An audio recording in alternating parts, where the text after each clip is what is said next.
தள்ளி நில்லுங்க, வண்டியில தலைவர் இருக்கிறாரு, யாரா இருந்தாலும் முறைக்கிறான். திமிரா முறைச்சு பார்த்ததுதான் அடிச்சாங்க.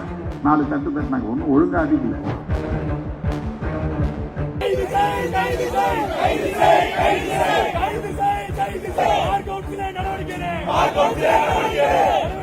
வழக்கறிஞர் மேல் விசிகாவினர் கை வைத்த சம்பவத்தில் அடுத்தடுத்து காத்திருந்த அதிர்ச்சி.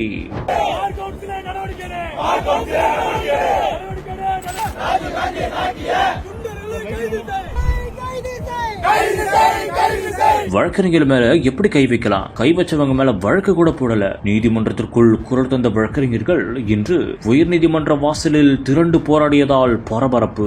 குண்டர்களை ஏன் விட்டு வேடிக்கை பார்த்த மாதிரி இருந்தது. வழக்கறிஞர் அதை தாக்கிய குண்டர்கள் மீது ஆக்ஷன் எடுக்க சொல்லி அவரே சொல்லணும்.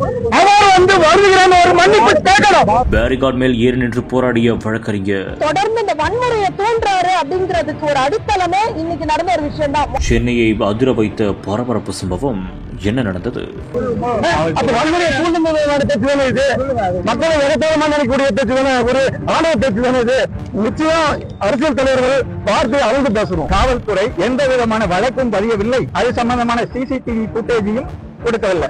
கையில தான் காவல்துறை இருக்கிறதா இல்லது குறிப்பிட்ட தலைவர் கையில காவல்துறை இருக்கிறதா என்பது எங்களுக்கு அச்சமா இருக்கிறது. காவல்துறையுடைய அலுவலகத்தினுள்ளே புகுந்து குண்டர்கள் தாக்குகிறார்கள் என்று சொன்னால் வழக்கறிஞர்களுக்கு இங்கே பாதுகாப்பு ஏது?